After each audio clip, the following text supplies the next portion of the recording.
Hello and welcome to the show. Listen, we've all seen the headlines about the changes in our school curriculum and what's on library shelves. So what does it all mean for our scholars? We have a panel of award-winning educators here to weigh in on what it takes to ensure children aren't just learning to pass tests, but they're learning to thrive. And to be clear, this is not a show about politics or politicians. It's about teaching our children. And joining me today is a preschool teacher, Jonathan Hines. In 2019, he became the first black male pre-K instructor to win Georgia's Teacher of the Year award. And Dr. Karita Brown is a sociologist, an Emory University professor, and the author of the new book, The Battle for the Black Mind. Bonita Grant is an elementary school principal in Atlanta. She has more than 20 years of experience working in the school district as a teacher, a tech specialist, and an administrator. And Aminata Umoja has been an educator for 45 years in public schools and private schools.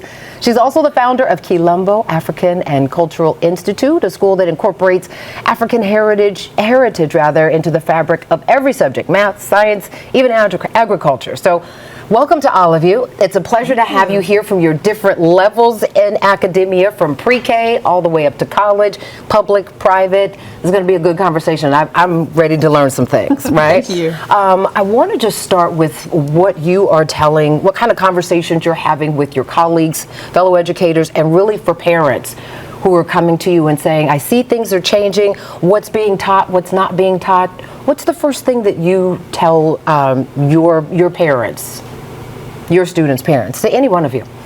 Well, I'm going to jump in. And I want to jump in by first saying that black children are fantastic. Yes. And we are capable of doing all things, right? But unfortunately, sometimes our children are not treated like that in school.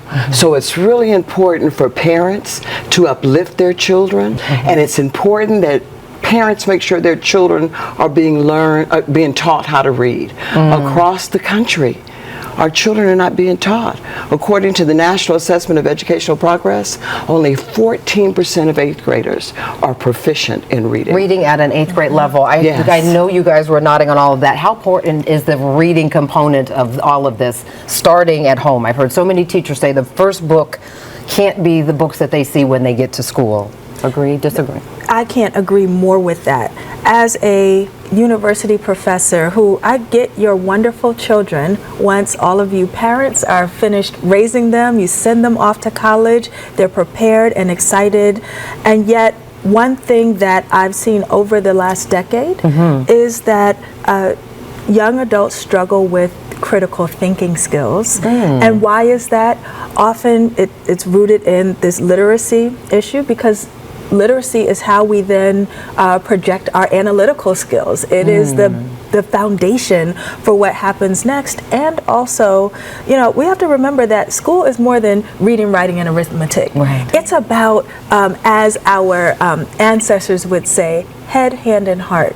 It's about teaching the whole child their social and emotional capacity to be able to apply it going forward, and it really starts with literacy and knowing one's own history. And understanding their humanity. Jonathan, this is, I've seen video of you in classroom settings as a pre-K teacher. Yes. I can tell that that's the level of engagement with our youngest learners is just critically important for you. It is. And it's because it's their first time in school. So I always imagine the classroom being full of love. Kids coming in, they want to learn. Because I had the opportunity to make the first impression of school a lasting impression. So being able to pour into my kids every day and show them the things that they can become early as 4 and 5 year olds are huge. Again, at home, I try to tell the parents, make sure you have a little library so they can go in and pick out whichever book that they would like, even if they can't read it. Just understanding how to flip the pages, who is an illustrator, who is an author. Just understand those things at a very early age. Yeah, and the viewers are looking at video of you reading to your students right now. Bonita, for you as a principal, that reading component, you say it has to happen at home too, but you understand. We've talked before, and you've said that not every parent has the resources to do what every teacher was hoping. So what happens then in the classroom space? How much teachers are having to make sure that our little ones are just good readers and good humans in all of this process of what happens in the classroom? So I would definitely say that my experience is a little bit different. Our kids do read. You know, we're in the city of Atlanta. Our kids do read.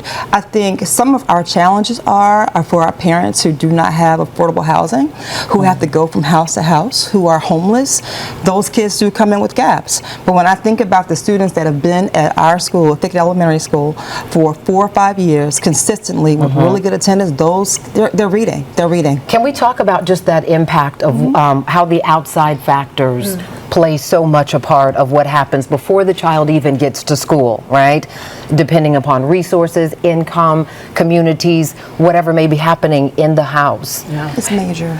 So it's critical that we teach our children our history and our culture so they realize that black people are the parent people. And we can are do beautiful anything. too, And right? we are beautiful. Yeah, but yeah. we literally have to intentionally teach that.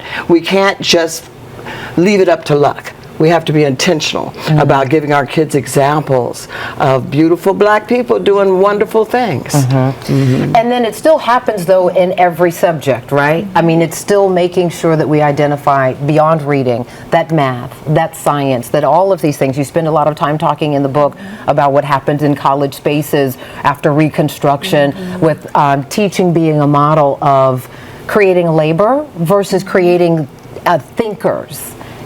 How does that still become an issue in classrooms today in public and private spaces? Oh, absolutely. Again, going back to that principle about what are the aims of education?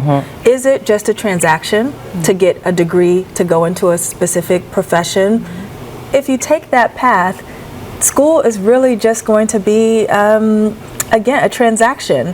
But it's so much more than that. School is about building character, about the friendships and networks that will carry you through life, creating citizens who have a sense of responsibility to one another, and most importantly, and you use this word, school develops empathy so that we can see ourselves in one another, our fellow Americans, and that is something that we really need to ground ourselves in. What is the principle, what is the why of our schools? So listen, when we return, we're going to talk more about the why.